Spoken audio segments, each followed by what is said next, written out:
Now we'll start with section 85. Section 85 says, act of a person incapable of judgment by reason of intoxication caused against his will.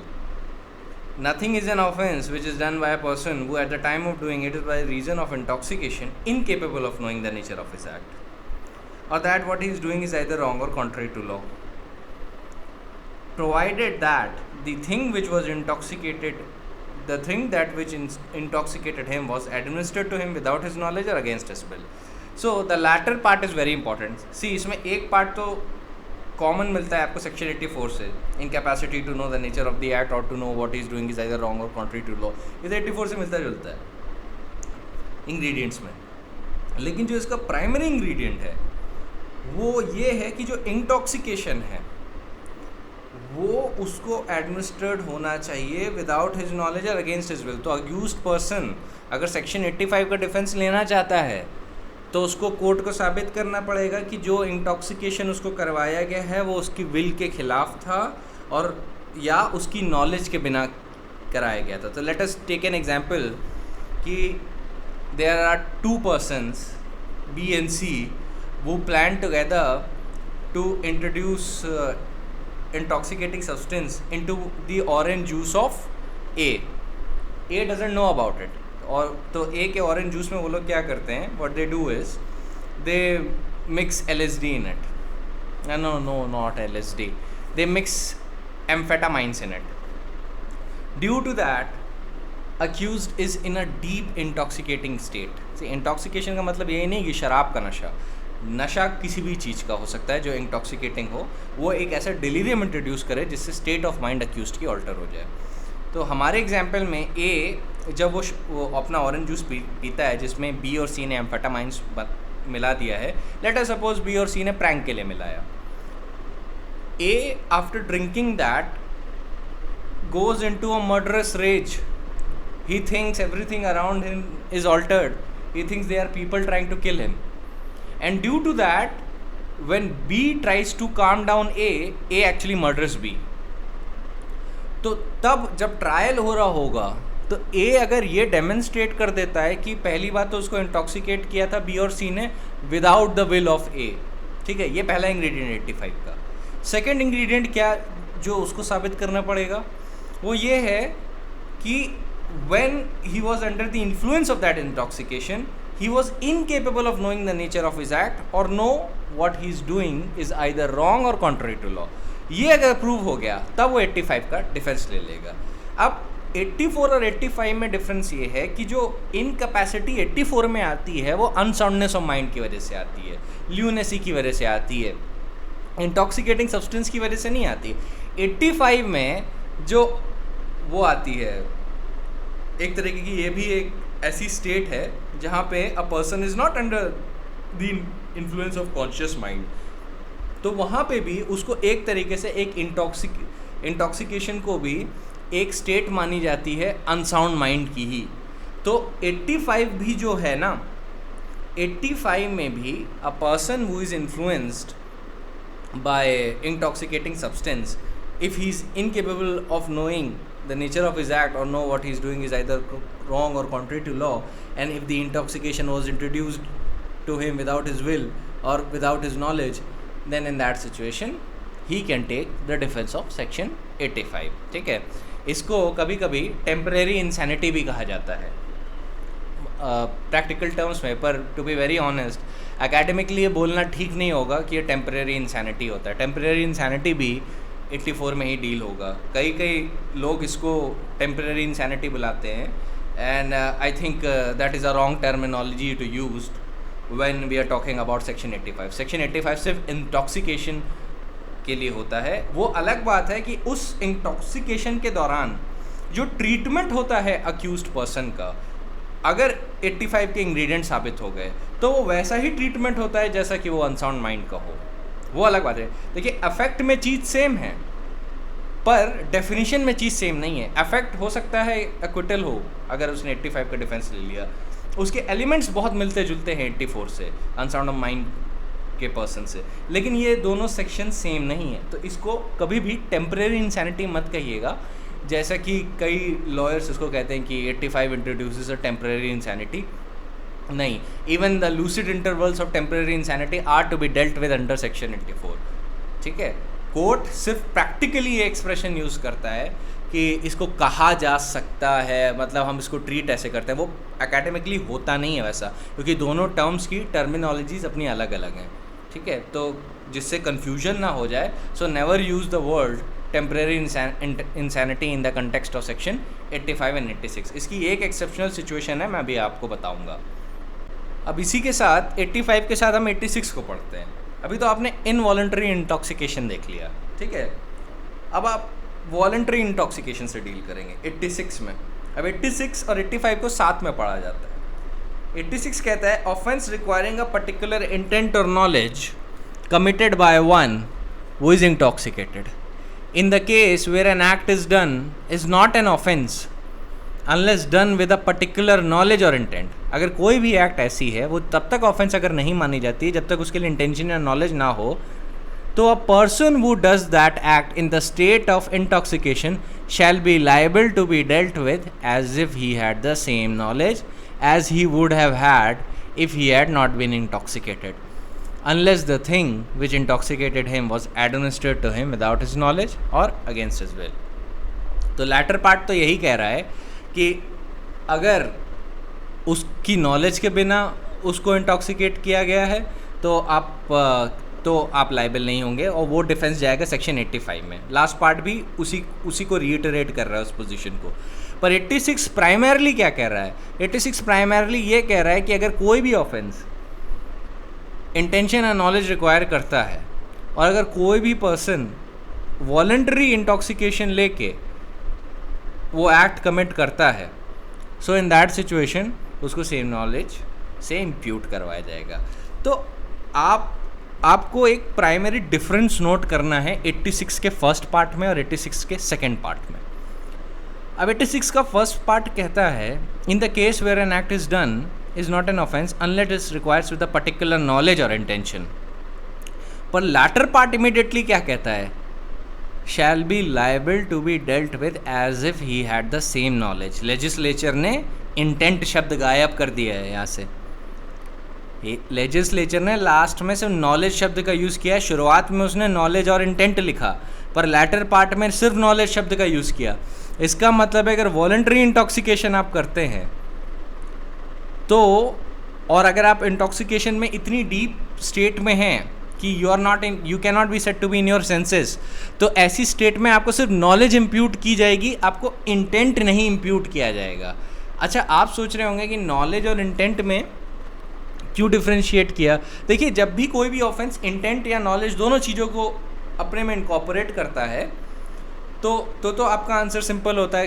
कई section ऐसे हैं जो intent और knowledge दोनों को समान तरीके से लायबल करवाते हैं, उसका समान पनिशमेंट देते हैं। पर कई सेक्शन आईपीसी में ऐसे हैं जो नॉलेज पे भी आपको सज़ा देते हैं। तो इंटेंशन की जब भी सज़ा होती हैं वो ज़्यादा सिवियर होती हैं, पर नॉलेज की जितनी भी सज़ा होती हैं वो कम सिवियर होती है। ऑलराइट, इसका एक सबसे बड़ा इलस्ट्रेशन होगा सेक्शन 304 ऑफ द आईपीसी। अब 304 आईपीसी प्रोवाइड करता है punishment for culpable homicide not amounting to murder. तो अब कल्पेबल होमिसाइड और मर्डर में तो डिफरेंस आगे का लेक्चर है, काफ़ी आगे का, लेकिन एक आपको इलस्ट्रेशन देना चाहता हूँ कि लेजिस्लेचर ने इंटेंशन शब्द को गायब कर दिया और नॉलेज शब्द को बरकरार रखा, तो इसका इफेक्ट क्या होगा? एक इफेक्ट ध्यान रखिए। अब जो 304 का फर्स्ट पार्ट है ना, पहला पैराग्राफ जो 304 का है, उसमें सज़ा ज़्यादा है। 304 का फर्स्ट पार्ट कहता है जब भी इंटेंशन होगा कल्पेबल होमिसाइड कमिट करने का, अगर कोई भी व्यक्ति ऐसी एक्ट करता है with the intention to cause death or intention to cause such bodily injury as likely to cause death, तो पनिशमेंट जा सकता है इम्प्रिजनमेंट फॉर लाइफ तक का या इम्प्रिजनमेंट विच में extend to 10 years।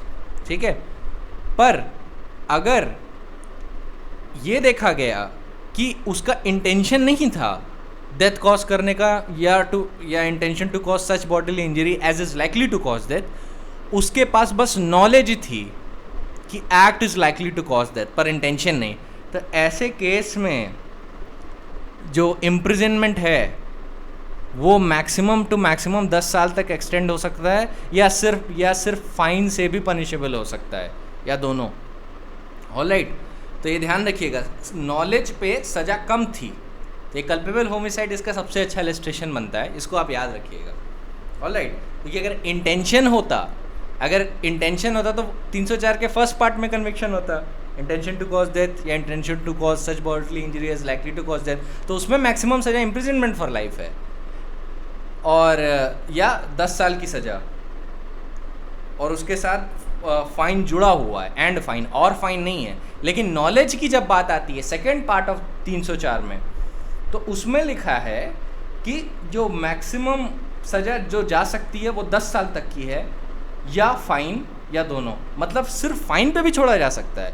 So this is why legislature ने intention शब्द ओमिट किया था और नॉलेज शब्द वहाँ पे रखा, क्योंकि नॉलेज का इफेक्ट कई ऑफेंसेस में लेस सीवियर सेंटेंस दिलवाता है। ये वॉलंटरी इंटॉक्सिकेशन की बात कर रहा हूँ मैं। ऑलराइट, तो अब आपके दिमाग में एक बात आ रही होगी कि यार ऐसे तो हर आदमी शराब पी के ऑफेंस कमिट करेगा, और अगर जब वो ऑफेंस कमिट करेगा तो उसे कानून पकड़ेगा कैसे, और फिर वो हमेशा यही बहाना लेगा कि अरे मैं तो शराब के नशे में था और मुझसे ये गलती हो गई, वो गलती हो गई, है ना। ये बहुत ही जेन्युइन सा क्वेश्चन है। We'll deal with that. अब हम प्रिंसिपल्स से डील करेंगे, अभी तो सेक्शन बता दिए, now we deal with the principles of law और केस लॉ। ऑलराइट, अब मैं 3 प्रिंसिपल्स आपको गिना देता हूँ। ये वैसे Basdev versus state of Punjab के ओरिजिनली थे, Basdev versus state of PEPSU, और उसके बाद Bablu versus state of Rajasthan, ये AIR में 2007 में रिपोर्ट हुआ, उसमें वही 3 प्रपोजिशन रीइटरेट हुए थे। मैं अभी आपको सारे केस लॉस तो मैं बताऊंगा ही, लेकिन अभी प्रिंसिपल्स पे ध्यान रखिए और नोट कर लीजिएगा ये सारे। अभी जितनी भी बातें बता रहा हूँ ये सब आप अपने लेक्चर रजिस्टर में नोट ज़रूर करके रखिएगा, इट इज़ वेरी इंपॉर्टेंट। पहला है insanity whether produced by drunkenness or otherwise is a defence to the crime charged, this is the first principle. Second is evidence of drunkenness which renders the accused incapable of forming a specific intent essential to constitute a crime should be taken into account with the other facts proved in order to determine whether or not he had his intent requisite for the crime. And last is the evidence of drunkenness falling short of proved incapacity in the accused to form the intent necessary to constitute the crime, and merely establishing that his mind is affected by a drink so as he more readily gave to some violent passion does not rebut the presumption that a man intends the natural consequence of his act. तो supreme court ने पूरा principal समझाया 85 और 86 दोनों का मिला के कि देखिए वॉलेंट्री ड्रंकनेस तो एक्सक्यूज नहीं है, तो हटा दीजिए। उसमें अगर ये देखा गया कि आपकी इनकैपेसिटी इस लेवल की थी जिसमें you are incapable of knowing the nature of your act or what you are doing is either wrong or contrary to law, तो उसमें आपको सिर्फ नॉलेज एट्रीब्यूट की जा सकती है अगर आपने वॉलंटरी ड्रंक किया है। अगर इनवॉलंटरी इंटॉक्सिकेशन है तो आपको क्या साबित करना होगा? The first thing is that the intoxicating substance was introduced to you involuntarily, ज़बरदस्ती करवाया गया था या without your knowledge. Second is जो intoxication की state थी वो ऐसी थी कि उसने आपकी state of mind इस level पे alter की that you were incapable of knowing the nature of your act or what you were doing is either wrong or contrary to law. अब सुप्रीम कोर्ट इस पे कहता है कि ये by itself बहाने नहीं होते। वो कहता है कि अगर मेरली आदमी आके ये बोले कि मैंने ड्रिंक कर रखा था और इस वक्त मुझे ध्यान नहीं रहा, तो कोर्ट बोलेगा कि अगर कोई आदमी ड्रिंक करता है और ड्रिंक में उसका जो मेंटल स्टेट है वो उतने लेवल का ऑल्टर नहीं होता, वो सिर्फ कि वो यही ना समझ पाए कि वो क्या कर रहा है, बस सिर्फ इतना ऑल्टर होता है कि he is fully conscious as to what he is doing, he is fully understanding कि उसकी एक्ट्स क्या हैं, वो सबको पहचानता भी है। पर हाँ, ड्रिंक करने की वजह से जो वायलेंट पैशंस उसके अंदर थे अब वो बाहर आ रहे हैं। तो अगर वो वायलेंट पैशंस बाहर आ रहे हैं और वो उन पर एक्ट कर रहा है तो ये एक्सक्यूज़ नहीं बन पाएगा, ये 85 में भी नहीं जाएगा और 86 में भी नहीं जाएगा नॉलेज का बेनिफिट देने के लिए। यहाँ पे a man would be presumed to intend the natural consequence of his acts. तो यहाँ पे कोर्ट बोलेगा कि मेयरली बिकॉज आपने ड्रिंक कर ली, उस ड्रिंक करने की वजह से आप वायलेंट पैशन कमिट करने लगे, या जितने भी आपके अंदर के क्या कहते हैं ना छुपा हुआ फ्रस्ट्रेशन था या छुपा हुआ आपके इंटेंशन थे वो बाहर निकल के आ गए और आपने वही काम कर दिया। इन that situation you will not get the benefit of either section 85 और 86।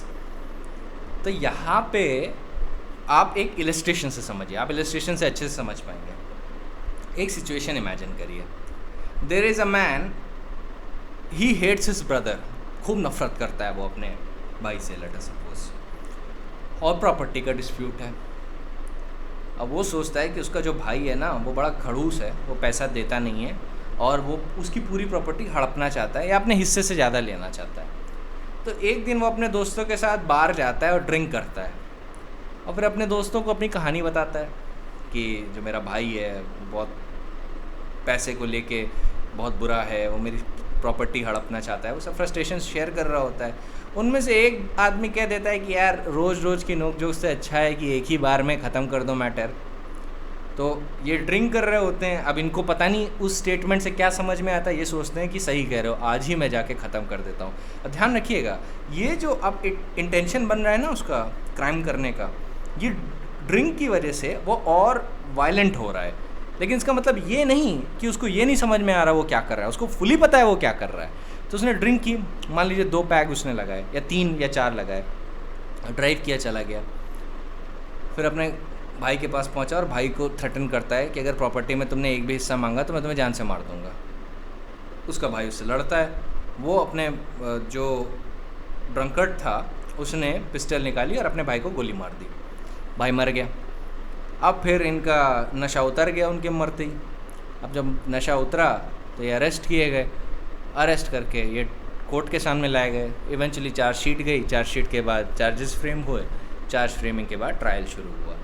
अब जब ट्रायल शुरू हुआ तो ये डिफेंस ये लेते हैं कि मैं तो इंटॉक्सिकेशन की स्टेट में था, तो मेरा मारने का इंटेंशन नहीं था, मुझ पे नॉलेज एट्रीब्यूट कर दीजिए। वो 86 की बात कर रहा है क्योंकि देखिए उसने तो खुद से पैक लिया है ना, तो 85 में तो वो जा ही नहीं सकता, 85 में तो वो जा ही नहीं सकता। तो 86 में वो अपने आप को थोड़ा बचाने की कोशिश ये करता है कि चलो इंटेंशन की सज़ा नहीं मिलेगी, नॉलेज की सज़ा मिल जाएगी, तो कम सज़ा से मैं बच के आ जाऊँगा। तो वो कहता है कि मेरा मारने का इंटेंशन नहीं था, वो तो मैं नशे की स्टेट में था और मैं समझ नहीं पाया मैं क्या कर रहा हूँ। तो कोर्ट बोलेगा कि आपने शराब पी, वॉलंटरी, पहली बात तो चलिए इसको भी किनारे रख देते हैं। आप ड्राइव करके घर गए, घर जाके आपने अपने भाई से लड़ाई की प्रॉपर्टी के मैटर पे, उसके बाद आपके पास पिस्टल थी जो लोडेड थी, लोडेड पिस्टल से आपने गोली चलाई, अपने भाई को मारा और उसके बाद सीन ऑफ क्राइम से भाग गए। इसका क्या मतलब है? इसका मतलब ये you were capable of knowing the nature of your act. So 86 या 85 इस बात के लिए डिफेंस नहीं होता कि आपने जरा सी शराब पी ली, now you have a charter for lawlessness, कि आप जगह जगह जाके क्राइम कमिट करिए और लॉ कहेगा कि नहीं देखो वो शराब के नशे में था तो उसने ऐसा किया। No, the law says you were fully conscious of your mental capacity, you are fully conscious as to what you were doing and you fully had the intention to commit that particular crime. So in that situation you will be held liable for murder के लिए liable होंगे ये भाई साहब। इनको सज़ा या तो डेथ पेनल्टी मिल सकती है या तो लाइफ इम्प्रिजनमेंट मिल सकता है, either of them। ये कल्पेबल होमिसाइड में केस बिल्कुल भी नहीं जाएगा। सो ही के, और इसमें ना अक्यूज्ड पर्सन ना 86 का डिफेंस ले सकता है ना 85 का डिफेंस ले सकता है। अब आप ये सोच रहे होंगे कि मैं 86 को डिफेंस की तरह क्यों बोल रहा हूँ। मैं डिफेंस इसलिए बोल रहा हूँ क्योंकि एक जनरल एक्सेप्शंस में आता है, दूसरा 86 एक इफेक्ट ये बताता है कि वॉलंटरी ड्रंकनेस इंटेंशन कभी भी इम्प्यूट नहीं करवाएगा अगर वॉलंटरी ड्रंकनेस इस लेवल की हो जाती है कि द एक्यूज्ड पर्सन की स्टेट ऑफ माइंड इतनी ऑल्टर्ड हो चुकी है कि he doesn't know the nature of his act or he doesn't know what he is doing is either wrong or contrary to law. तो ऐसे केस में ये डिफेंस मिलता है कि उसे इंटेंशन के लिए पनिशमेंट नहीं होगा, उसे नॉलेज के लिए पनिशमेंट होगा। और अभी जैसे मैंने आपको कल्पेबल होमिसाइड में एक एग्जाम्पल दिखाया कि इंटेंशन और नॉलेज के लिए पनिशमेंट उसमें अलग था, वैसे ही कई ऑफेंसेस होते हैं जिसमें इंटेंशन और नॉलेज के लिए पनिशमेंट अलग अलग होता है। तो ये एक तरीके से डिफेंस हो सकता है, इसलिए मैं इसको डिफेंस की तरह बात कर रहा हूँ। ऑलराइट, तो इस चीज़ पे आपको ध्यान देने की बहुत ज़रूरत है कि voluntary drunkenness by itself is no excuse. ये भी देखना चाहिए कि स्टेट ऑफ माइंड किस लेवल पे ऑल्टर हुई है ना, कि ड्रिंक करके या पी लेने से फिर कोई वो बहाना बना के कोई क्राइम कमिट कर रहे हैं, दैट इज़ उसको लॉ नहीं बचाएगा, लॉ इसकी पूरी सज़ा देगा इस पर्सन को। सिमिलरली अब मैं बताता हूँ कि डिफेंस कहाँ हो सकता है। अब आपका एक डिफेंस ऐसी सिचुएशन में हो सकता है जहाँ पे एक आदमी है, वो he is a habitual drunkard, और वो ज़्यादा ड्रिंक इसलिए करता है क्योंकि उसको नशा और ज़्यादा चाहिए, तो वो कई 2-3 हफ्ते से ऐसा कर रहा होता है। लेकिन उसको ये नहीं पता कि उसके दिमाग में एक बीमारी भी है, कि उसको हेलुसिनेशन हो सकते हैं अगर उसने ज़्यादा शराब पी, तो धीरे धीरे डेवलप होती हैं। तो उसने शराब पी खूब सारी, फिर वो क्या करता है, चलने की कोशिश करता है तो देखता है कि उसका जो मूवमेंट है वो स्टेबल नहीं है, वर्टिगो है, उसे लगता है दुनिया चक्कर खा रही है। फिर एक आदमी उसको उठाने के, वो गिर पड़ता है, फिर एक आदमी उसको उठाने के लिए आता है कि अरे भाई तुम ठीक तो हो। अब उसको वो आदमी नहीं, वो चुड़ैल लगती है, late us suppose he thinks that the person right in front of me is not a man but he is a which, and he starts hallucinating. अब वो डर के मारे आसपास कोई पत्थर होता है वो पकड़ता है और पूरे फोर्स से उस आदमी के सर पे मार देता है, आदमी की जान चली जाती है, और फिर किसी भी तरीके से वहाँ पे सरक के भागता है। पुलिस इनको पकड़ लेती है, पकड़ के फिर FIR, इन्वेस्टिगेशन, चार्जशीट, कॉग्निजेंस के बाद इंक्वायरी के बाद चार्ज फ्रेमिंग की स्टेज, चार्ज फ्रेमिंग के बाद इनका ट्रायल होता है। अब ट्रायल पे ये क्या बोलते हैं, ट्रायल पे ये बोलते हैं कि मैं इतना ज़्यादा नशे में था कि मुझे यही नहीं पता था वो इंसान है, मुझे तो लगा था कि वो कोई चुड़ैल है जो मेरी जान लेने आई है। अब मैं चल भी नहीं पा रहा था, मैं हिल भी नहीं पा रहा था, इसलिए मैं और डर गया। यहाँ पे उसको बेनिफिट मिल जाएगा सेक्शन 86 का, यहाँ पे he'll be given the benefit of section 86। यहाँ पे हो सकता है उसको सेंटेंस भी ज़्यादा ना दे कोर्ट, हो सकता है उसको फाइन पे छोड़ दे, दैट इज़ ऑल्सो पॉसिबल। क्योंकि जब कोर्ट उसकी स्टेट ऑफ माइंड देखेगा तो देखेगा कि उसके दिमाग में सिचुएशन एकदम अलग चल रही थी। ऑलराइट, तो अब ये तो मैंने आपको बड़ा सिंपल इलस्ट्रेशन दिया है। प्रैक्टिकली ऐसा इलस्ट्रेशन ना बहुत सारी चीज़ें इंकॉर्पोरेट करेगा अपने अंदर। फिर स्टेट ऑफ माइंड में अनसाउंडनेस ऑफ माइंड की भी बात जाएगी। 84 भी डिफेंस लगाता है, फिर 84 के साथ वो और मेडिकल ग्राउंड्स लगाने की कोशिश करेगा, फिर उसे राइट ऑफ प्राइवेट डिफेंस में भी ले जाने की कोशिश करेगा। ऑलराइट, काफ़ी चीज़ें इसमें आ सकती हैं, तो मैं आगे बताऊंगा कि कैसे आ सकते हैं। क्योंकि मिसकंसेप्शन ऑफ फैक्ट में भी अगर कोई right of private defence exercise कर ले और फैक्ट्स ऐसे हैं कि कोर्ट माने कि हाँ उस मिसकंसेप्शन अगर मान लीजिए ना होता, ये स्टेट ऑफ अफेयर्स जो अक्यूज्ड इमेजिन कर रहा था अगर वो सच होती तो वो सच में राइट ऑफ प्राइवेट डिफेंस होता, तो ऐसे में भी उसको छोड़ा जा सकता है। हालांकि वो अलग बात है, उसको डिफेंस किसी और चीज़ का मिलेगा, लेकिन जब भी डिफेंस आर्ग्यूमेंट फ्रेम करता है तो बहुत सारा डिफेंसेस इंक्लूड करता है। 85 भी करेगा, 84 भी करेगा, 86 भी करेगा, राइट ऑफ प्राइवेट डिफेंस भी कराएगा, 79 भी करेगा, जितना हो सकेगा वो करेगा। सबका आर्गूमेंट जितना के भी वो ले सकता है वो करेगा। So I hope you understand the main point कि किस चीज़ पे डिफेंस मिलता है, किस चीज़ पे नहीं डिफेंस मिलता है।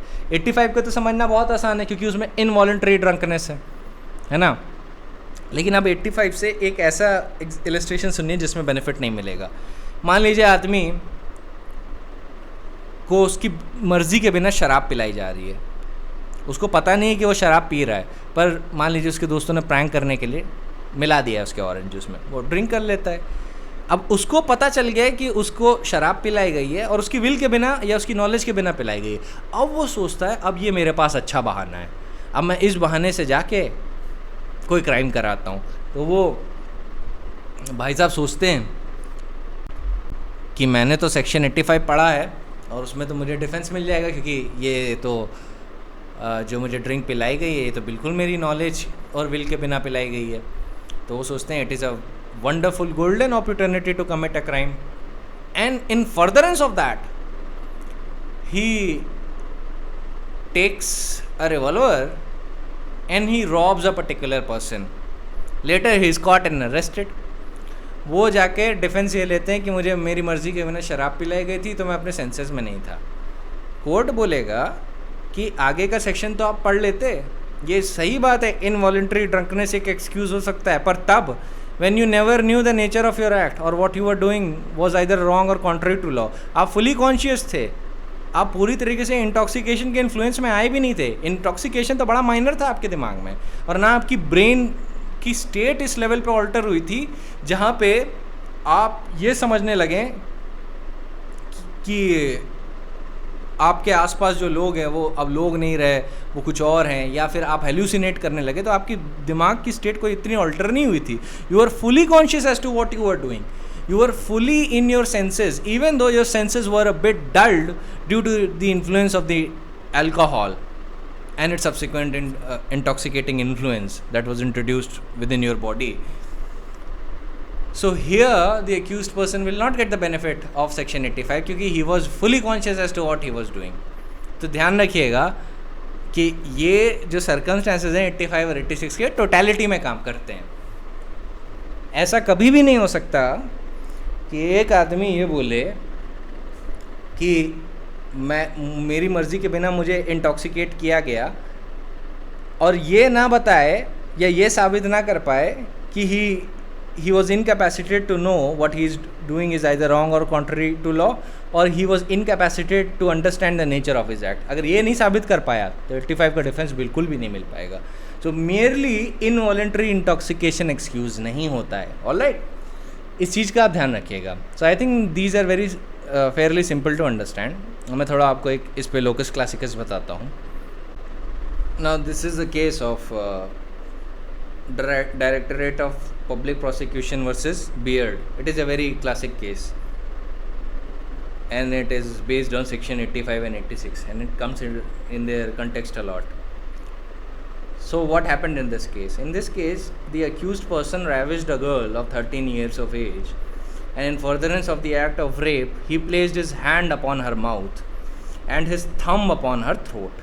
Thereby, the accused person caused death of that girl due to suffocation. His sole defense in the case was that he was intoxicated, that he was under the influence of drunkenness. The court held that drunkenness was no defense unless it could be established that accused at the time of committing rape was so drunk that he was incapable of forming the intent to commit it, which was not alleged. Inasmuch as the death resulted from a succession of acts, the rape and the act of violence causing suffocation, which could not be regarded independently of each other, and in this case, consequently, the accused person was held guilty. Alright, so remember the three principles that I just told you before starting with these illustration. Voluntary drunkenness is a factor which can be taken into consideration in only two types of cases.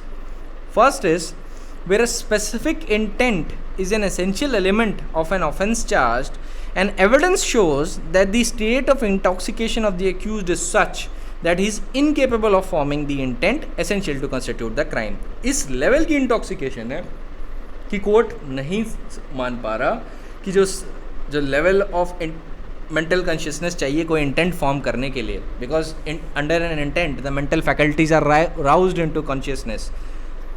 तो ऐसे में अगर एक person के पास वो उतनी उस level की मेंटल फैकल्टी नहीं है and he is incapable of forming specific intent due to being in a deep level of intoxication, in that case it is a ground to be considered. ये ground consider हो सकता है। Second is where habitual drunkenness has resulted in such a disease condition of a mind that the accused is incapable of knowing the nature of his act or what he is doing is either wrong or contrary to law. So remember, ये दोनों condition साथ में ज़रूरी हैं। ये एक से काम नहीं चलेगा कि मेरी मर्ज़ी के बिना मुझे ड्रंक कराया गया था या मैं बहुत डीप स्टेट ऑफ इंटॉक्सिकेशन में था।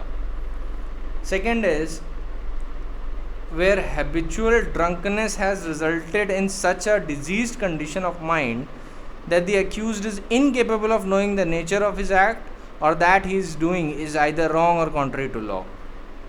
तो अगर हैबिचुअल ड्रंकनेस ने कोई ऐसा डिजीज़ क्रिएट कर दिया है अक्यूज्ड के माइंड में जिसकी वजह से वो अपनी एक्ट नहीं जान पा रहा है और जिसकी वजह से वो ये नहीं समझ पा रहा है कि वो क्या कर रहा है, तो ऐसी सिचुएशन में आप उसको एक बार कंसिडर कर सकते हैं। लेकिन उसको आप कौन से पॉइंट से जज करेंगे?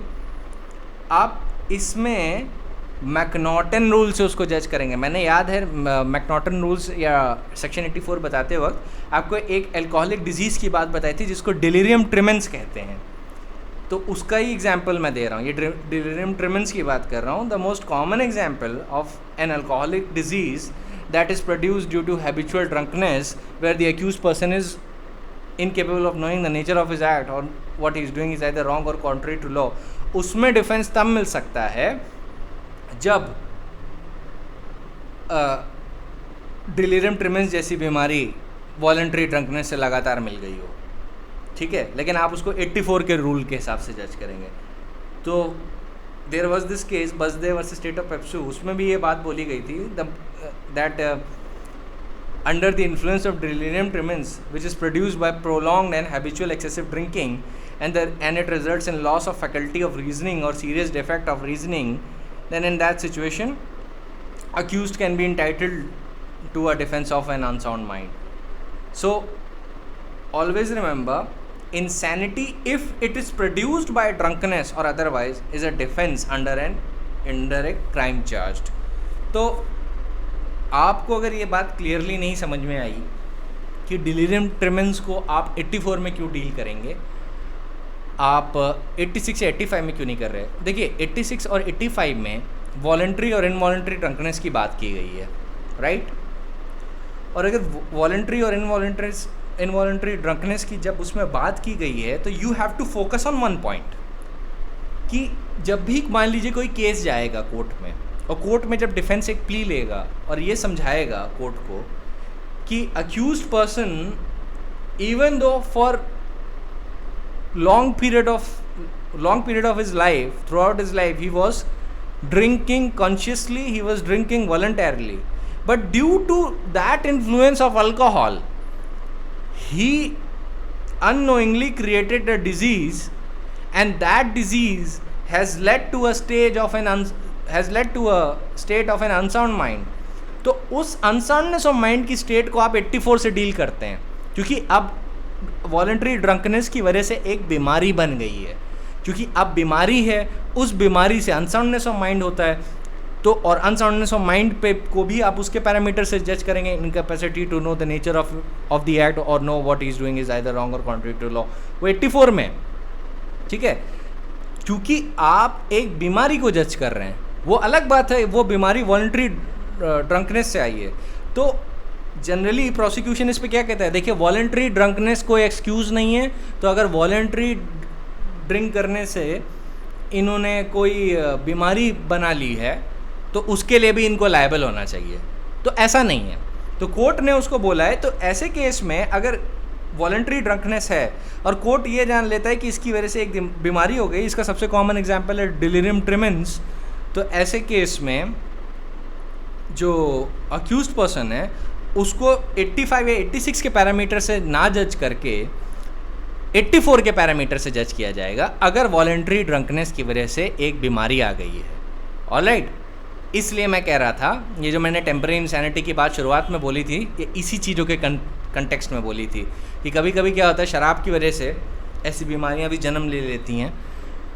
तो आप तो हमेशा यही कह सकते हैं कि देखिए वॉलंटरी ड्रंकनेस तो कोई बहाना होता नहीं है, तो अगर वॉलंटरी ड्रंकनेस की वजह से ये बीमारी डेवलप हुई है तो अक्यूज़ को लायबल होना चाहिए उस बीमारी के लिए, क्योंकि बीमारी का कॉज क्या है, what is the causa sine qua non for this, वो तो यही है ना कि वो लगातार throughout his life drink करता रहा। तो अगर वो throughout his life drink करता रहा, उसकी वजह से बीमारी हो गई और बीमारी की वजह से उसने मान लीजिए किसी का मर्डर कर दिया, तो अक्यूज़ को उसके लिए लायबल होना चाहिए।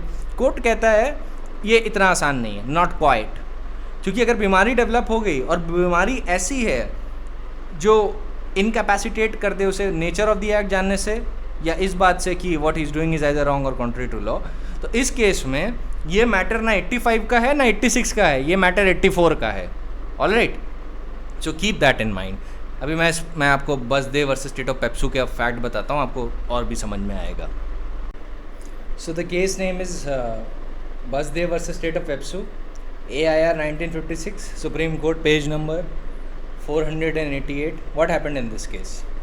Basdev was a retired military personnel, and there was a boy whose age was around 14-15 years, and here both of them had gone to attend a wedding.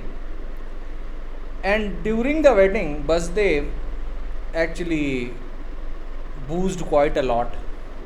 He took so many drinks and he was under the influence of intoxication.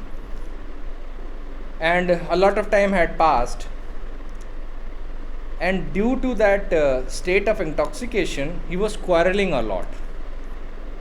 Then what happened during the course of the night, that the boy and Basdev entered into an argument. And why was the argument? Basdev actually asked the boy to step aside a little so that he may occupy a convenient seat. The boy refused, and on that Basdev whipped out his pistol and shot the boy in the abdomen. The wound proved fatal and the boy died. Now, court found some important facts in this case. It was noted in evidence that after shooting the boy, Basdev made an attempt to run away, and he was caught hold by the witness. He requested them to be forgiven. There was also no evidence that when he was taken to the police station, he had to be specially supported. So court, noting all of the facts and circumstances, held that he was not under so much influence of drink, that his mind was so obscured by the drink that there was an incapacity in him to form the required intention. Court observed, so far as the knowledge is concerned, we must attribute to the intoxicated man the same knowledge as if he was sober. But so far as the intent or intention is concerned, we may gather it from the attending circumstances of the case, paying due regard to the degree of intoxication. तो court ने बोला कि जब voluntary drunkenness होती है तो हम लोग नॉलेज तो प्रिज्यूम कर सकते हैं, लेकिन इंटेंशन प्रिज्यूम नहीं कर सकते. इंटेंशन हमें सर्कमस्टेंसेस से गैदर करना होता है और ये देखना होता है कि डिग्री ऑफ इंटॉक्सिकेशन कितना था. तो डिग्री ऑफ इंटॉक्सिकेशन में जब सराउंडिंग सर्कमस्टेंसेस देखे जाएंगे, जब ये देखा जाएगा कि ये जो बसदेव हैं, ये इन्होंने भागने की कोशिश की, फिर इन्होंने माफ़ी मांगी, ये दोनों ही एक्ट दिखाती हैं कि वो अच्छे से जानता था कि उसने क्या किया. फिर कोर्ट ने इम्पोर्टेंट प्रोपोजिशंस ले डाउन किए इस बिहाफ पे, और ये प्रोपोजिशंस ध्यान में रखिएगा. First is absence of understanding of the nature and consequence of the act whether produced by drunkenness or otherwise is defence to the crime charged. Drunkenness is ordinarily neither a defence nor an excuse for a crime. तो यही principle मैंने आपको Bablu versus state of Rajasthan पे बताए थे. ये actually lay down किए थे बसदेव में, और बसदेव से भी पहले ये ले डाउन किए गए थे directorate of public prosecution versus Beard के केस में. तो पहला प्रिंसिपल आपने समझ लिया, absence of understanding of the nature and consequence of act whether produced by drunkenness or otherwise is a defence to the crime charge. Second is drunkenness is neither ordinarily, सिर्फ ये कहना कि वो नशे में थे ये कोई एक्सक्यूज़ नहीं होता, is neither a defence nor an excuse. If due to excessive drunkenness actual insanity supervenes, then it will be dealt with in accordance with the provision of section 84, and if proved it will become a complete defense. However, there are cases falling short of insanity. In such cases, when the crime is such that the intention of the party committing it is the one of the constituents of the crime, there should be evidence to show that the drunkenness had so affected the mind of the accused that he had become incapable of forming specific intent essential to constitute the crime. तो court ये कह रहा है कि ये हो सकता है कि जो इंसैनिटी है वो हो सकता है ना हो, लेकिन वो इतने ज़्यादा नशे में था कि he couldn't even understand his own nature of the act. तो ऐसे केस में क्या हो सकता है, कोर्ट ये प्रिज्यूम कर ले कोर्ट ये मान सकता है कि इंटेंशन तो नहीं था उसके पास पर नॉलेज थी, तो ये मैटर 86 में जा सकता है। वॉलंटरी ड्रंकनेस की बात कर रहा है कि ये मैटर 86 में जा सकता है जब इंटॉक्सिकेशन की डिग्री इतनी ज़्यादा है और एक्ट्स और कंडक्ट और सराउंडिंग सर्कमस्टेंसेस ऐसे हैं जो दिखा रहे हैं कि अक्यूज़ के पास इंटेंशन नहीं था, सिर्फ नॉलेज थी।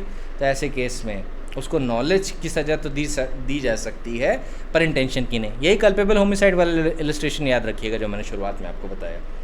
And fifth and the last is where the evidence does not prove such incapacity and merely establishes that the mind of the accused was so affected by the drink that he more readily gave way to some violent passion that would not rebut the presumption that the accused intended the natural consequence of his act। ठीक है, और इस case में क्या हुआ था, बस देव में क्या फिर कोर्ट ने प्रिंसिपल्स बताने के बाद हेल्ड किया that accused has not gone so deep in drinking and from the facts court found that he knew what he was doing and he was accordingly held liable for his acts। तो ध्यान रखिएगा, general presumption क्या होता है criminal law में, every man is presumed to intend the rational consequences of his act if proved. So ये सारी चीज़ों का आप ध्यान रखिएगा कि क्या होते हैं कि जनरल डिफेंसेस को प्रॉपरली डील कैसे किया जाता है। So always remember a man is intended to intend A man is taken to intend the natural consequences of his acts. This presumption can be rebutted in the case of a drunken man by showing that he did not know what he was doing was dangerous or he was incapable of forming specific intent because of the degree of intoxication was so deep that he never intended the act that he so caused. Alright? So, I think primarily this is it for your 85 and 86. I'll tell you some more illustrative case laws. I think primarily are done with the principles and the rest of the things. In a case, X became very drunk, but he was fully conscious as to what he was doing. He went to the house, took hold of the sword, and going along the road, shouted his intention to kill Y, with whom he had a dispute. Z was a passerby, gently tried to pacify X. कि भाई शांत हो जाओ, झगड़ा मत करो, and X was irritated by the acts of Z and consequently what he did, he inflicted a wound on Z। X ने एक wound Z पे चाकू से मार दिया। What happened was due to that he died within few minutes। Z मर गया। तो उस circumstances में he was held liable for his acts। ठीक है, तो यहाँ पे even though he was very drunk, यहाँ पे कोर्ट ने तब भी उसको उसके एक्ट्स के लिए गिल्टी पाया and he was accordingly held liable. Secondly there was this case of Jethuram versus state of Madhya Pradesh. DPP versus Beard तो बता ही चुका हूँ।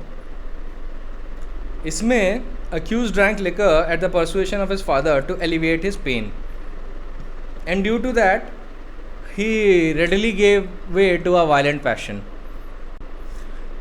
The accused person, on the advice of his father, took some drink and he committed a murder of one Musammat Bondkowa on 11th May 1958.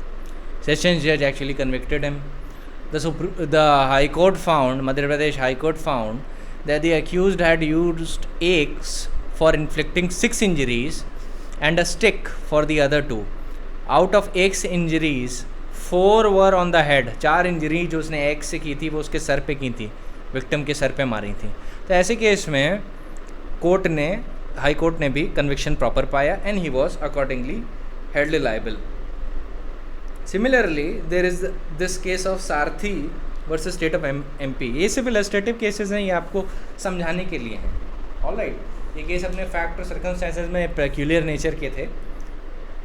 So in this case what happened, there were 3 drunken accused persons who overpowered the deceased and made him unconscious by rough handling, and later they hanged him from the ceiling without taking any steps to ascertain whether he was dead or alive.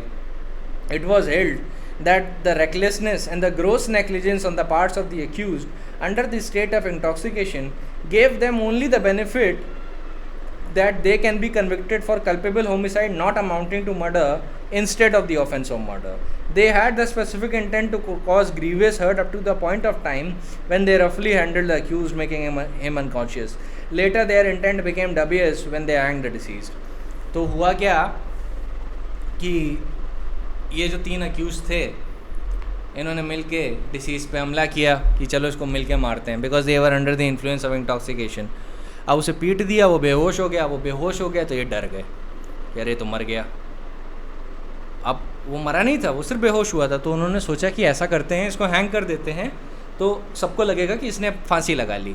पर आप तो जानते हैं medical jurisprudence को ये बात पकड़ना बहुत आसान है कि किसकी मौत कब हुई.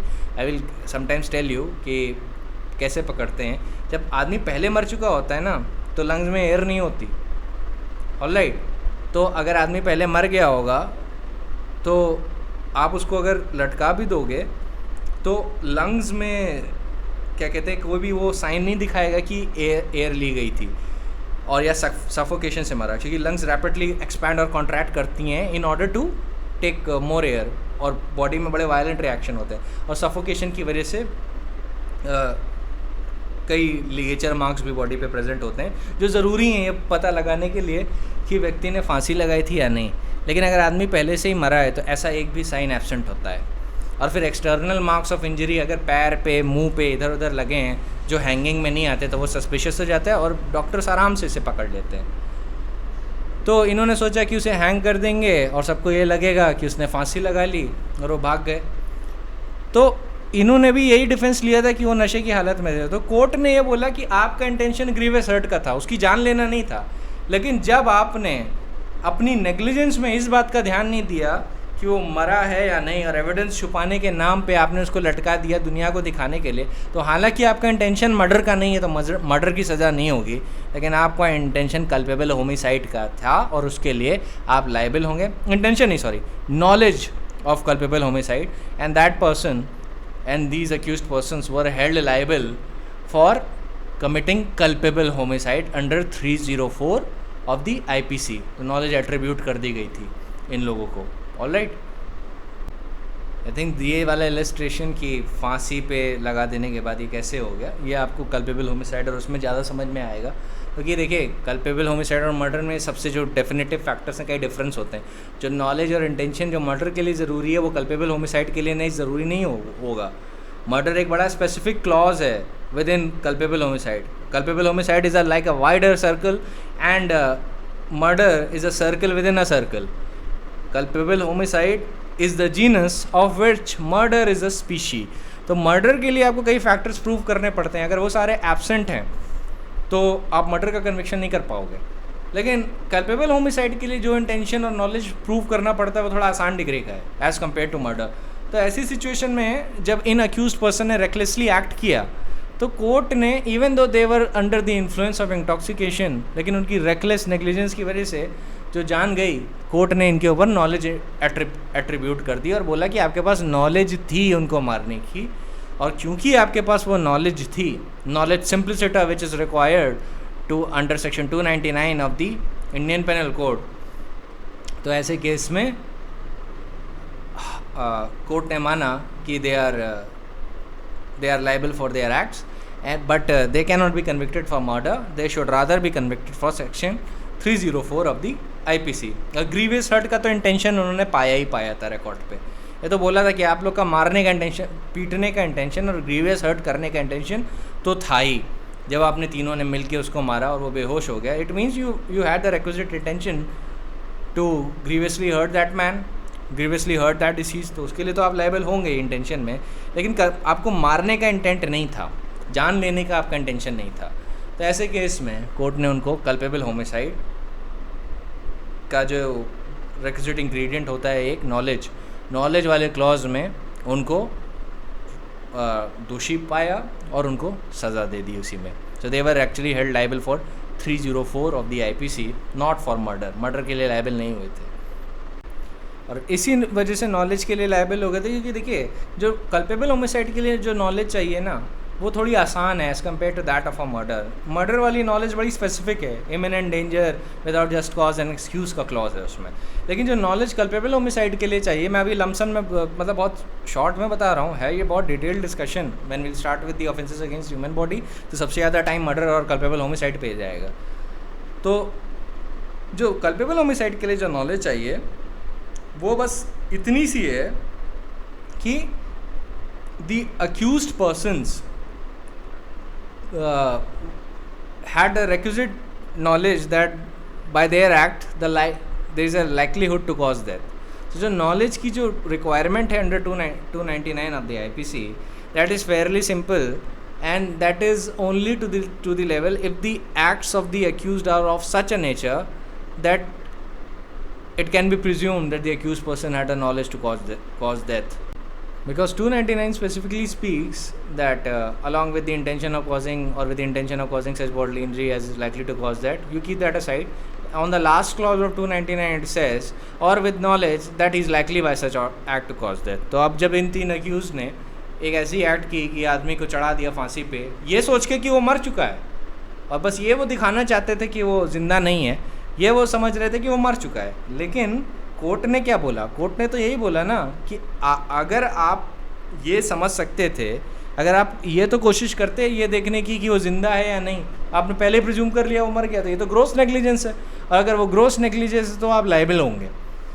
तो ऐसी सिचुएशन में कोर्ट ने यही नॉलेज इन लोग पे इम्प्यूट की कि अगर वो आदमी ज़िंदा होता और ज़िंदा आदमी को आपने बिना जाने चढ़ा दिया फांसी पे, because that man was actually alive, और आपने ये सोचा कि वो मर गया, और बिना जाने या बिना उसको देखने कि वो सांस चल रही है या हार्ट बीट चल रही है, ये सारी चीज़ें आपने नहीं देखा, आपने सीधे उसको फांसी पे चढ़ा दिया, तो ग्रोस नेग्लिजेंस का केस है. तो ऐसे में आप पे नॉलेज इम्प्यूट की जा सकती है, और नॉलेज उस पर इम्प्यूट हो गई इन लोगों पे, तो they were held liable for culpable homicide.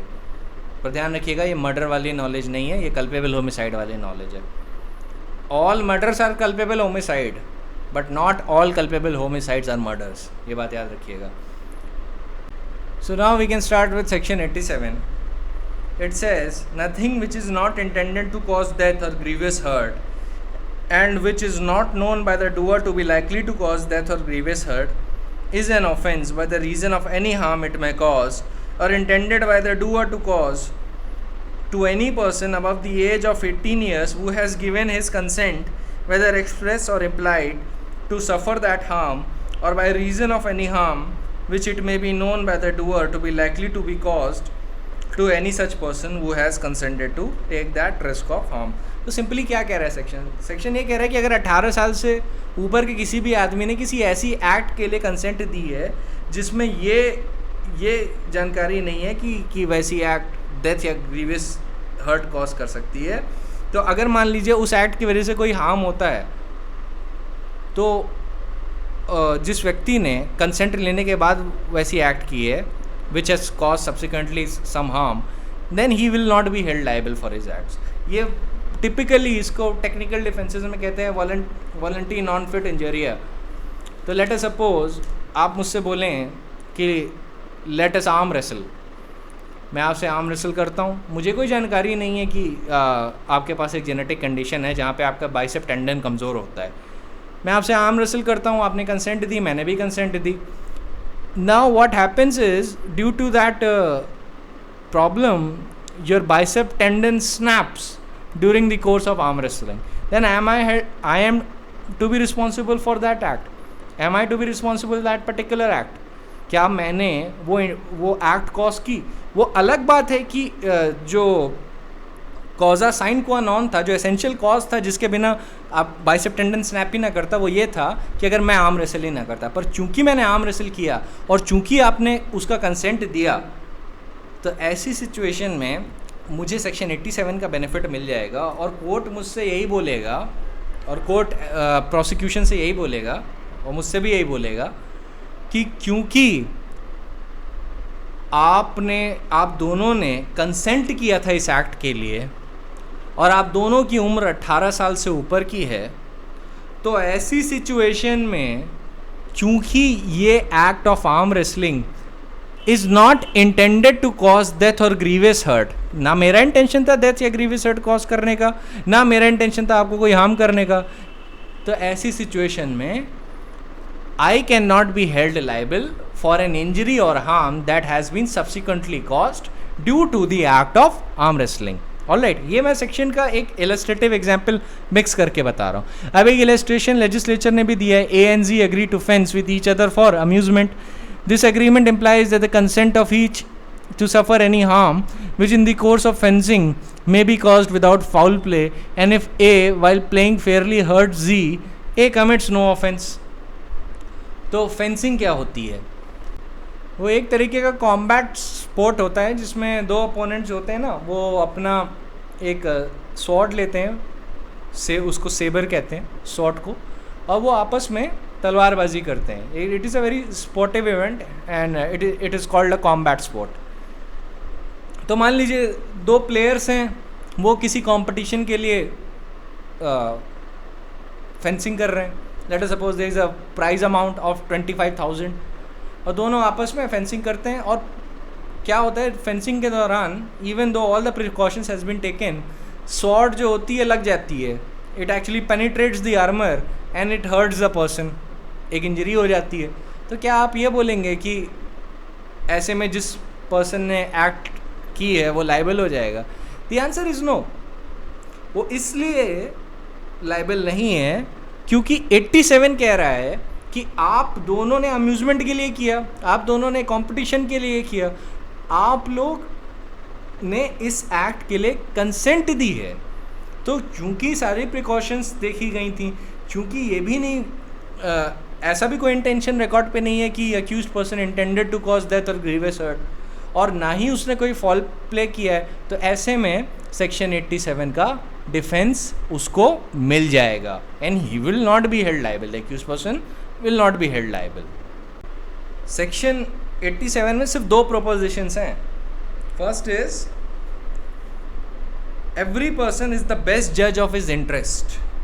Second is no man will consent to an act which he thinks is hurtful to himself। ये याद रखिएगा। तो ये डिफेंस में क्या लिया जाता है? वॉलंटायर नॉन फिट इंजरिया का। अगर आपने किसी एक्ट के लिए अगर आपने किसी एक्ट के लिए कंसेंट किया है और वो एक्ट ऐसी नहीं है जो डेथ या ग्रीवियस हर्ट इंटेंड करती है, या इट इज़ लाइकली नोन कि उससे डेथ या ग्रीवियस हर्ट होती है, तो ऐसे केस में अगर कोई इंजरी या हार्म हो जाता है during the course of that proceeding या during the course of that act that you have consented to, तो हार्म जो भी कॉज हुआ है उसके लिए जो अक्यूज्ड पर्सन है वो लाइबल नहीं होगा, provided he never intended to cause death और ग्रीवियस हर्ट। ये भी हो सकता है कि फेंसिंग के दौरान जो अक्यूज्ड है उसमें इल विल हो और वो ऑर्डिनरी सेबर की जगह बहुत ही दूसरी तरीके की तलवार लेके आता है, और फेंसिंग के दौरान मान लीजिए जानबूझ के फाउल प्ले करता है और जो विक्टिम है, विक्टिम का आर्मर पे अटैक करने की जगह वो ऐसे वाइटल स्पॉट्स पे अटैक करता है जहाँ पे वो जानता है कि अगर अटैक करेगा तो ये मर जाएगा victim, even the victim has consented to कि चलो तलवारबाजी करते हैं। तो ऐसे भी केस में जिसको इंग्लिश में हम लोग फेंसिंग कहते हैं, वो एक इंग्लिश तरीके की शॉर्ट फाइटिंग है। तो अगर ऐसी फेंसिंग की एक्ट में accused person is actually indulging into foul play, और फाउल प्ले की एक्ट के दौरान वो एक्चुअली में विक्टिम का मर्डर करता है and fully intending what he wants to do, या fully intending to cause grievous hurt, तब वो लायबल हो जाएगा। तब 87 का डिफेंस नहीं मिलेगा उसको, क्योंकि वहाँ पे उसका इंटेंशन अलग है। ऑलराइट, तो ध्यान रखिएगा, इंटेंशन अगर रिकॉर्ड पे आ गया टू कॉज डेथ या ग्रीवियस हर्ट, तो पर्सन लायबल हो जाएगा, तब नहीं बच पाएगा वो।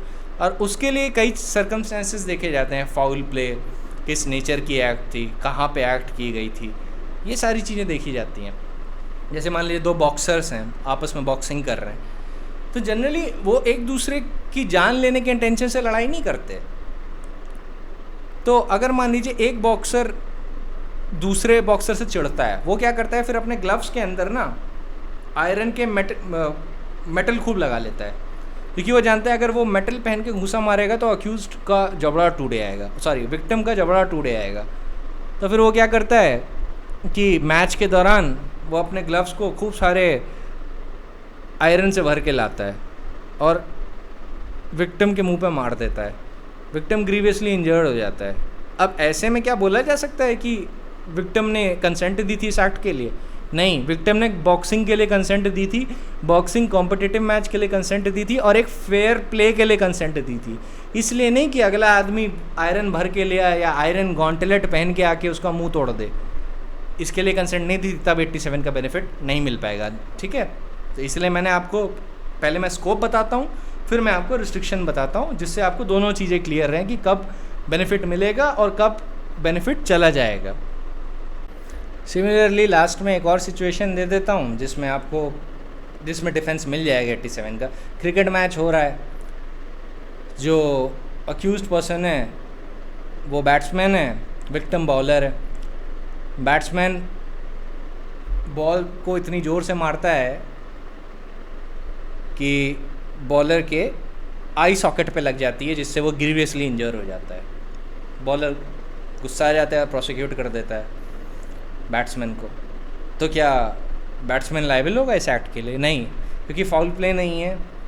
दूसरा, बॉलर ने अपनी कंसेंट दी थी इस एक्ट के लिए, दोनों 18 के ऊपर हैं, और क्योंकि दोनों 18 के ऊपर हैं और एक्ट ऐसी नहीं है जो which is intended to cause death or which is intended to cause grievous hurt or likely to cause death or grievous hurt, दोनों ही नहीं है। तो ऐसे सिचुएशन में बैट्समैन को बेनिफिट मिल जाएगा। ऑलराइट, कभी भी आप एग्ज़ाम में जाएंगे ना तो इलस्ट्रेशन ज़रूर इंक्लूड किया करिए। ये बहुत अच्छे से एग्जामिनर को समझा देते हैं कि आपको स्कोप पूरा पता है। आपको रिस्ट्रिक्टिव स्कोप बताने की ज़रूरत नहीं है, पर एक्सपेंसिव स्कोप कि कहाँ कहाँ डिफेंस मिलेगा ये बताने की ज़रूरत है एग्ज़ाम में। क्योंकि रिस्ट्रिक्टिव स्कोप मैं इसलिए आपको बता देता हूँ जिससे आपको पूरा समझ में आ जाए कि लिमिट्स कहाँ हैं इसकी, कहाँ पे लिमिट आ जाती है। लिमिट्स के अंदर आपको एग्ज़ाम में बताना है, लिमिट्स के बाहर वाली चीज़ें हैं वो मैं आपको समझाने के लिए बताता हूँ। Alright, so now we can move on to the next section. Now this is section 88। nothing which is not intended to cause death is an offense by the reason of any harm which it may cause or be intended by the doer to cause or to be known by the doer to be likely to cause to any person for whose benefit it is done in good faith and who has given a consent whether express or implied to suffer that harm or to take risk of that harm। तो doctors का जब भी prosecution होता है ना, ध्यान रखिएगा, generally section 88 का डिफेंस ज़रूर लिया जाता है। तो अब इसके इंग्रेडिएंट्स क्या हैं?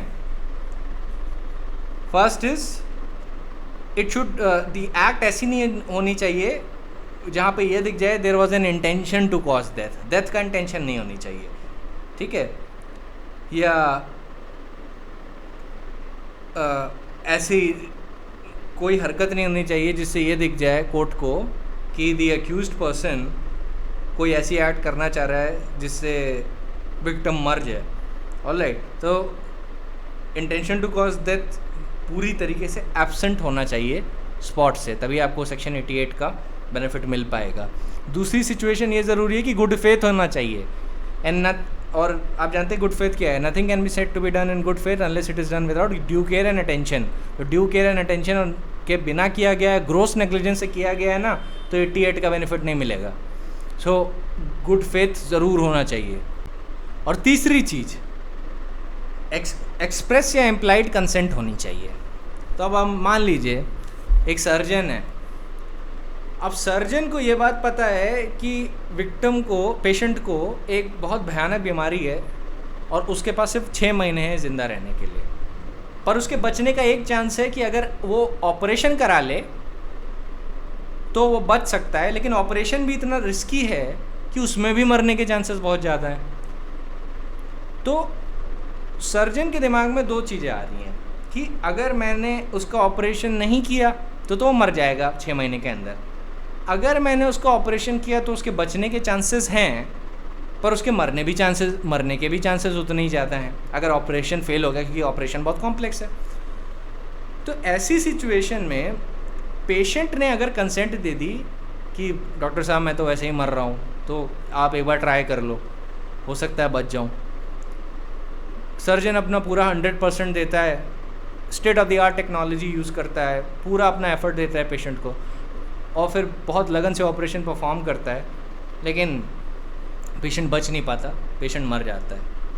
अब वो मर जाता है तो उसके फैमिली वाले प्रोसिक्यूट कर देते हैं डॉक्टर को मर्डर के लिए। तो क्या डॉक्टर प्रोसिक्यूट हो पाएगा उसमें? नहीं, डॉक्टर को 88 का डिफेंस मिल जाएगा। गुड फेथ था, doctor never intended to cause death. तीसरा, अक्यूज्ड ने कंसेंट दी थी, सॉरी विक्टिम ने कंसेंट दी थी to suffer that harm either expressly और इम्प्लाइडली। मेरे इलस्ट्रेशन में उन्होंने एक्सप्रेसली दे दी थी। इम्प्लाइडली अगर आप डॉक्टर कहते हैं सर्जरी करवानी पड़ेगी, आप कहते हो ठीक है कर लो, ठीक है, या आप कुछ नहीं कहते, आप डॉक्टर के इंस्ट्रक्शन से कंप्लाई करते हो, तो ये माना जाता है कि आपने इम्प्लाइड कंसेंट दे दी है।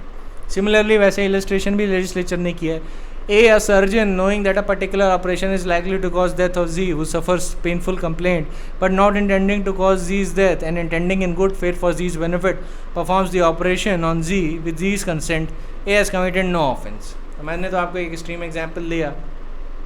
सिमिलरली लॉ ऐसा बना है ना कि अगर मान लीजिए एक डॉक्टर टाँके भी आपको लगा रहा है और अगर ये डिफेंसेस गायब होंगे तो उन टाँकों के लिए भी आप उसे पनिश कर सकते हैं, हर्ट या ग्रीवियस हर्ट में, बहुत सारे क्रिमिनल फोर्स में, असॉल्ट फोर्स में, पता नहीं कहाँ कहाँ।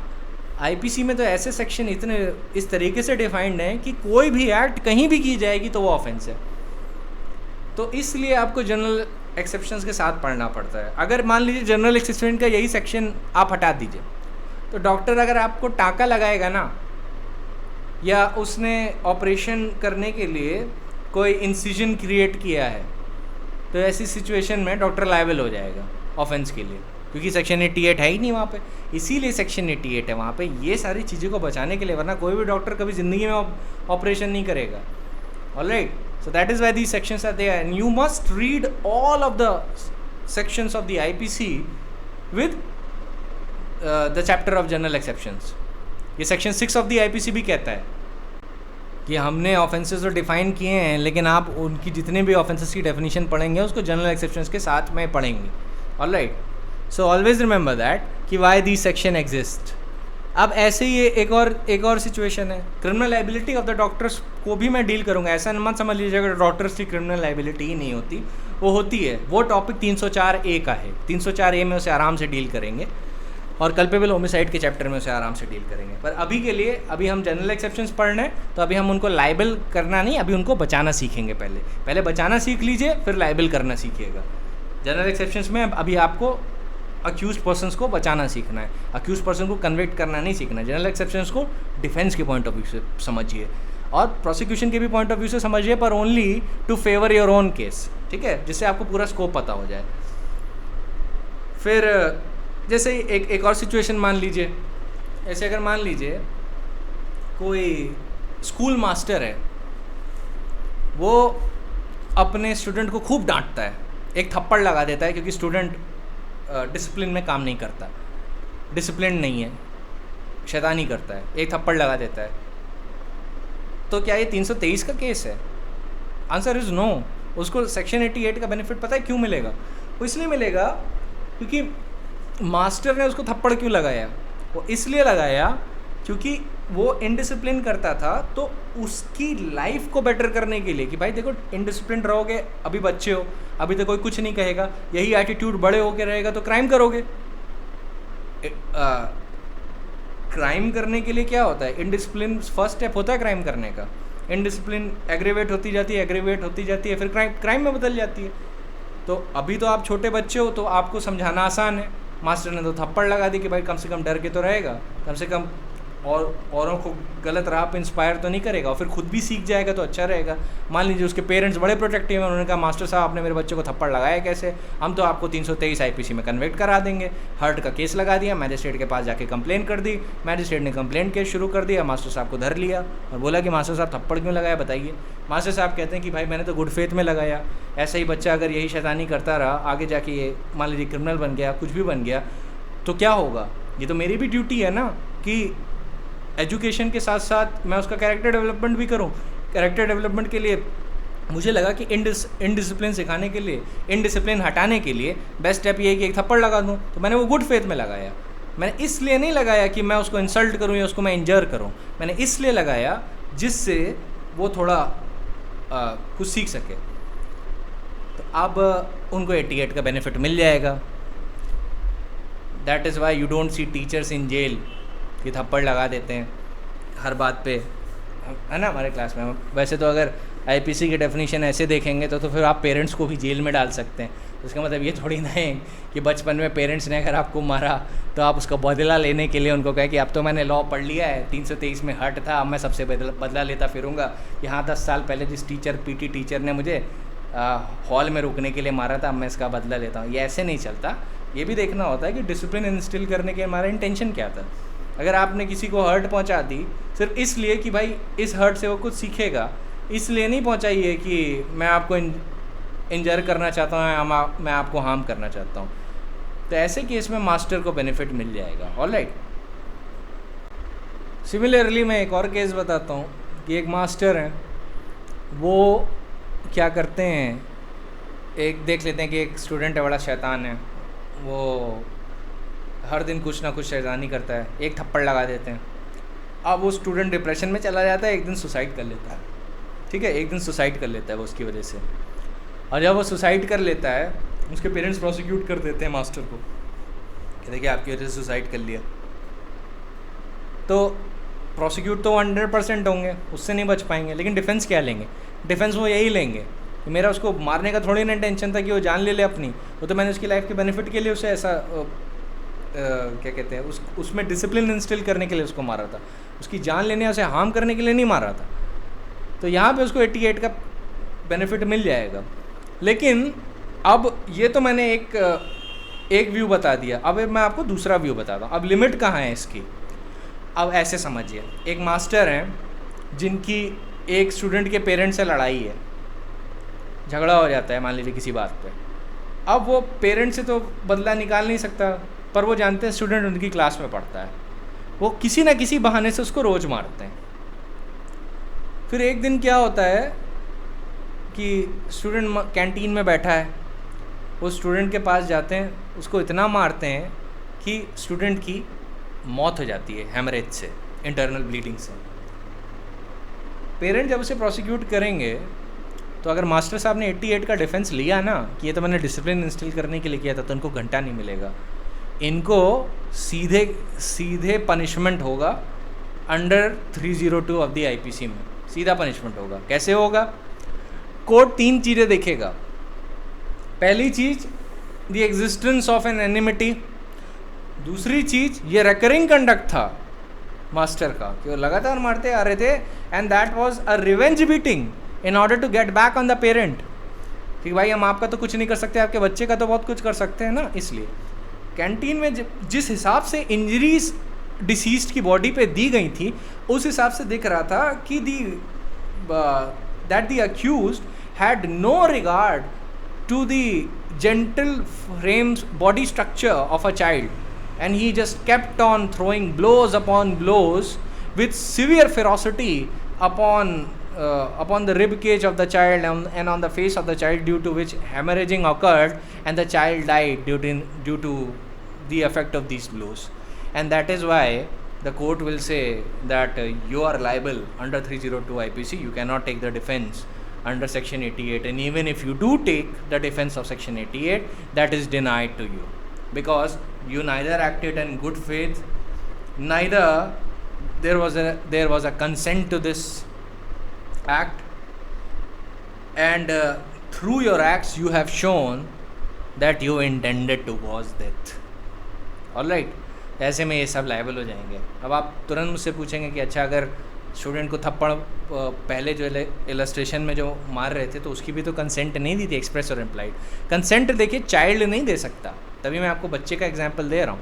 कंसेंट पेरेंट देता है।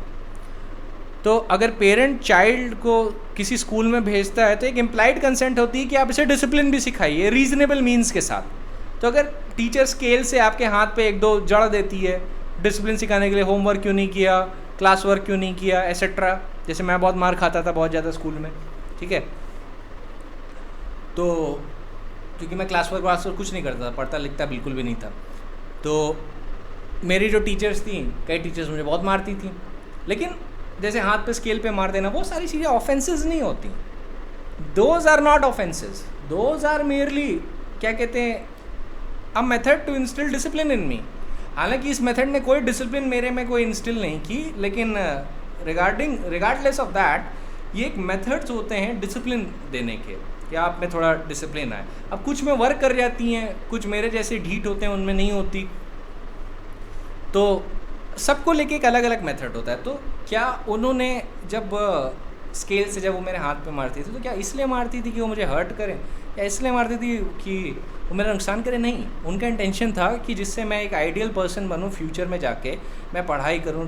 और पढ़ाई के लिए सबसे ज़्यादा ज़रूरी क्या है? डिसिप्लिन होनी चाहिए। Without the recourse of discipline a person can not transform himself. तो उनका मेथड फ्लॉड था, पर उनका इंटेंशन अच्छा था।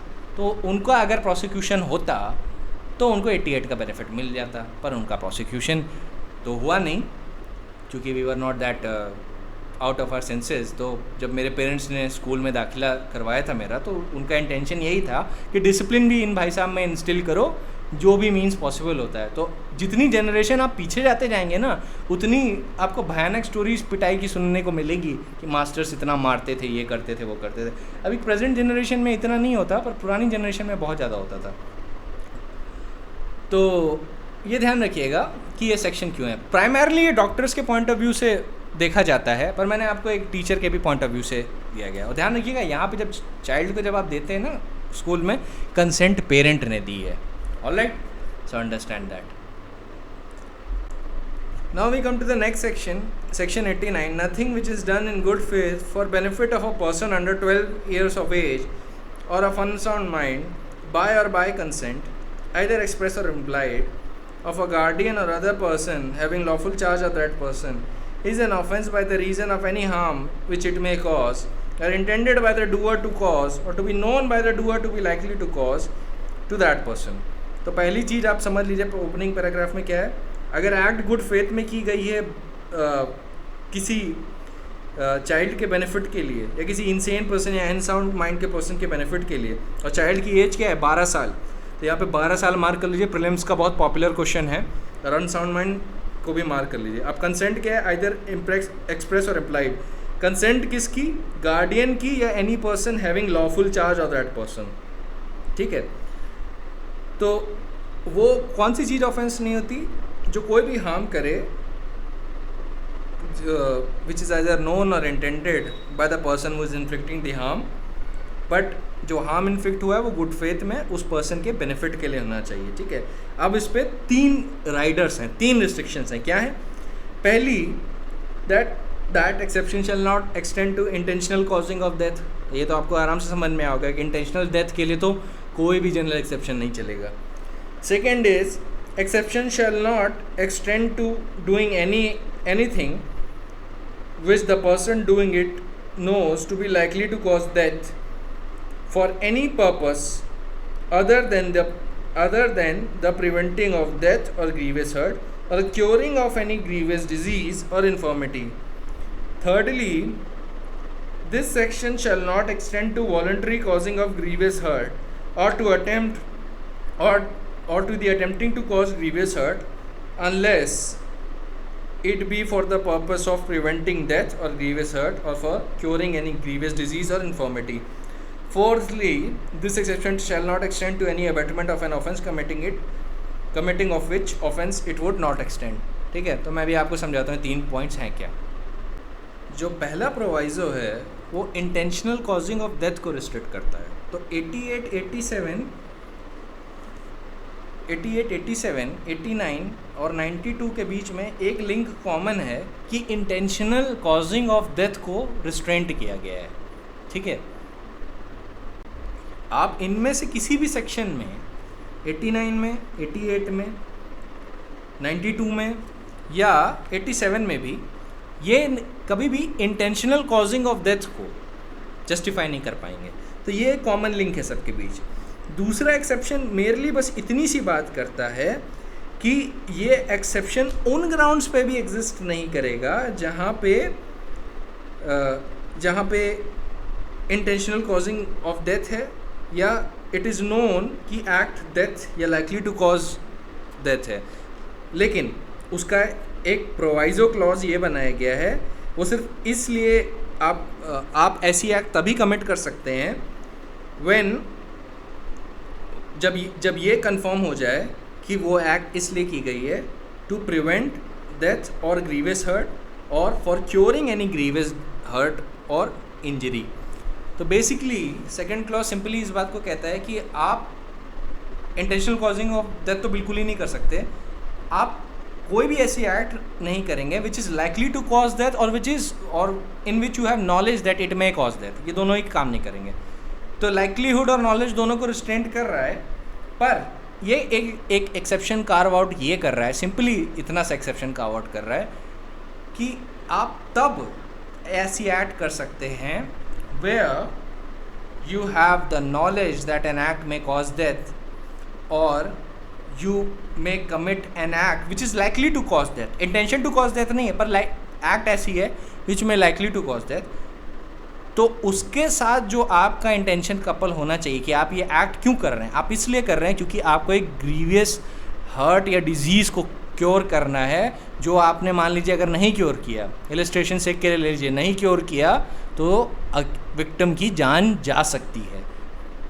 तो वही ग्रीवियस डिजीज़ और इन्फॉर्मिटी की बात लेजिस्लेचर ने की है। ये भी डॉक्टर्स के आप वो वाले एग्जाम्पल से ले सकते हैं कि मान लीजिए एक ऑपरेशन करना है, ऑपरेशन बड़ा रिस्की है, ऑपरेशन में ये खतरा है कि अक्यूज्ड एक्सेसिव ब्लीडिंग से भी मर सकता है या due to some medical complications की वजह से भी मर सकता है, operation is very risky.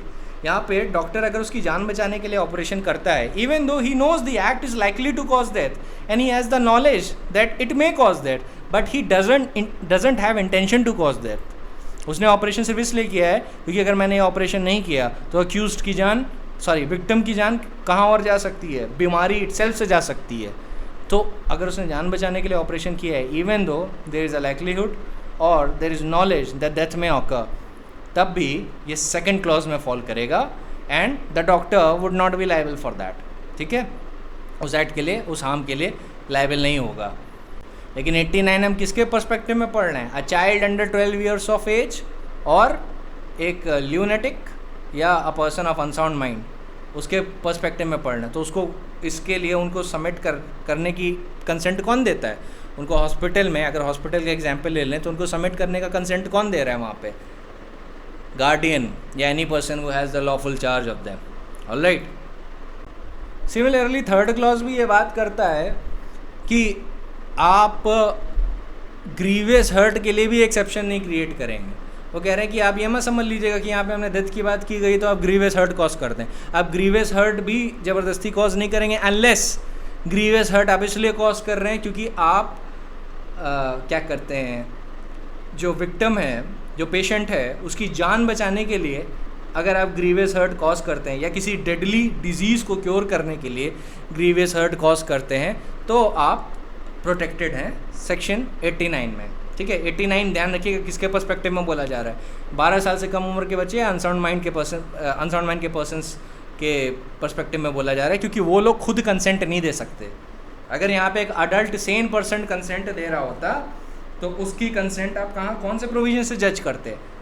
Section 88 के प्रोविजन से आप जज करते हैं। ठीक है, जब भी डॉक्टर, ध्यान रखिएगा, ऑपरेशन करता है ना, तो अगर ग्रीवियस हर्ट का जब आप डेफिनेशन पढ़ेंगे तो आपको ये दिखेगा कि ग्रीवियस हर्ट में जो I think section 320 of the IPC में डिफाइंड है, उसमें अगर कोई भी ऐसा पेन होता है जो 20 दिन या उससे ज़्यादा तक रहता है तो वो भी ग्रीवियस हर्ट की कैटेगरी में आता है। तो अगर मान लीजिए डॉक्टर ने टाँके लगा दिए या ऑपरेशन करने के लिए एक इंसिशन क्रिएट किया जिससे डॉक्टर वो पार्ट्स एक्सेस कर पाए जिसकी सर्जरी करनी है, तो ऐसी सिचुएशन के लिए जब भी वो इंसिशन वुंड क्रिएट करेगा या मान लीजिए टाँके लगा रहा है, तो ऐसी सिचुएशन में पेन हो सकता है ऐसा हो जो 20 दिन से ज़्यादा रखा रहा हो, तो ग्रीवियस हर्ट की डेफिनेशन में आ जाएगा वो, है ना? ग्रीवियस हर्ट की डेफिनेशन में आ जाएगा। हो सकता है पेन 1 महीने रहे, 2 महीने रहे, तो अगर वो ग्रीवियस हर्ट की डेफिनेशन में आ जाएगा तो क्या आप डॉक्टर को प्रोसिक्यूट कर देंगे? नहीं,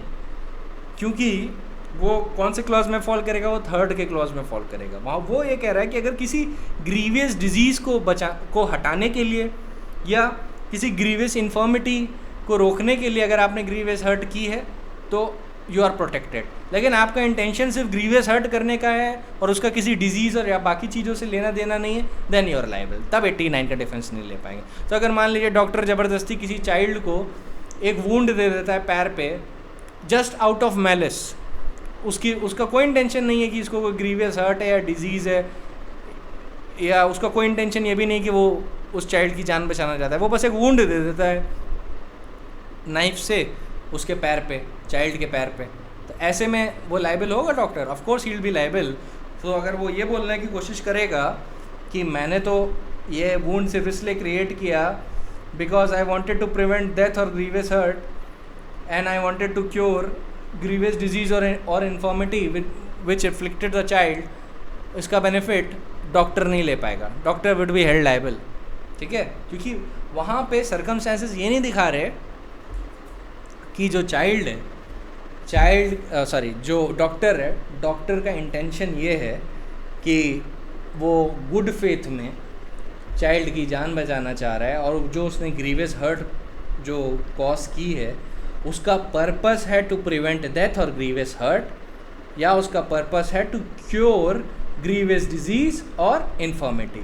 ठीक है, तो ध्यान रखिएगा ग्रीवियस हर्ट भी लिमिटेड है। ये जो एक्सेप्शंस है ना, they do not extend to voluntary causing of grievous hurt or attempting to cause grievous hurt.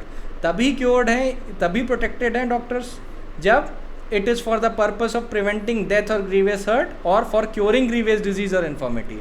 Fourth clause is that this exception shall not extend to the abatement of an offence to the committing of which it would not extend. अब मान लीजिए ये क्या है, अब ये voluntary causing miscarriage is an offence. अब मान लीजिए let us suppose we imagine a horrible situation.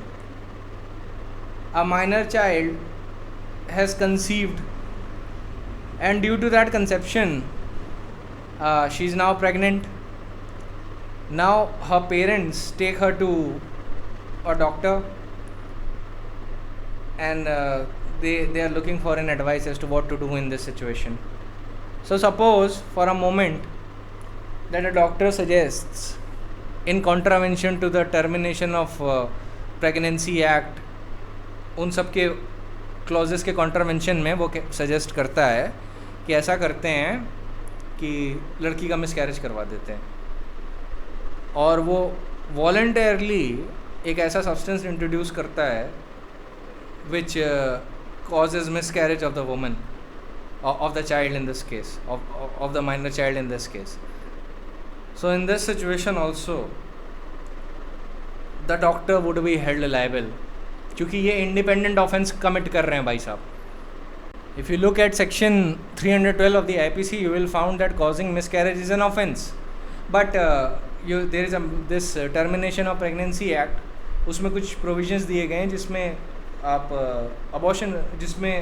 abortion के प्रोसीजर को अप्रूव किया गया है सर्टेन सर्कमस्टेंसेज में. बट दैट डजंट मीन कि सेक्शन 312 गायब है IPC से, वो ऑपरेट नहीं कर रहा, वो तब भी ऑपरेट करता है इन अंडर सर्टेन सर्कमस्टेंसेस. तो अगर डॉक्टर ने वायलेशन किया है दोनों एक्ट्स का, 312 ऑफ द IPC का भी और आपका टर्मिनेशन ऑफ प्रेगनेंसी एक्ट का भी, so in that situation also the doctor would be held liable. तो वही फोर्थ क्लॉज यही बता रहा है कि अगर कोई भी ऑफेंस ऐसा है जो इंडिपेंडेंटली ऑफेंस है और वो किसी भी हाल से इन सारे सिचुएशन में नहीं जा रहा, 88 में, 87 में, 89 में या 92 में, तो doctor is liable for that. अगर वो कोई भी ऐसा अबेटमेंट करते हैं या कोई भी ऐसा सुझाव देते हैं फॉर एन इंडिपेंडेंट ऑफेंस, तो doctor is liable for that. मैं डॉक्टर के पॉइंट ऑफ व्यू से बोल रहा हूँ, ध्यान रखिएगा सिर्फ डॉक्टर ही कन्फाइंड नहीं है इसमें बहुत सारी चीज़ें आती हैं. I am merely speaking from the point of view of the doctor, क्योंकि ज़्यादातर उन्हीं के पर्सपेक्टिव में यूज़ होता है सेक्शन. सो ध्यान रखिएगा कि सेक्शन का स्कोप क्या है. अगर मान लीजिए डॉक्टर को इंडिपेंडेंट ऑफेंस ही सजेस्ट करता है कि आप ऐसा करो कि आप अबॉर्शन करा लो, लेकिन ध्यान रखिएगा अबॉर्शन इस केस में इलीगल है कोर्ट की कंसेंट के बिना, लेट अस सपोज एक स्पेसिफिक 180 दिन पास हो चुके हैं, I think there is a period given in the medical termination of pregnancy act, इसमें एक स्पेसिफिक पीरियड के बाद अबॉर्शन नहीं हो सकता। तो अगर अबॉर्शन नहीं हो सकता विदाउट द कोर्ट्स कंसेंट, और बिना कोर्ट की कंसेंट के लिए डॉक्टर सुझाव देता है कि हाँ आप ऐसा कर लीजिए, हम अरेंज करवा देंगे, तो वो अबेट कर रहा है एक ऑफेंस के लिए।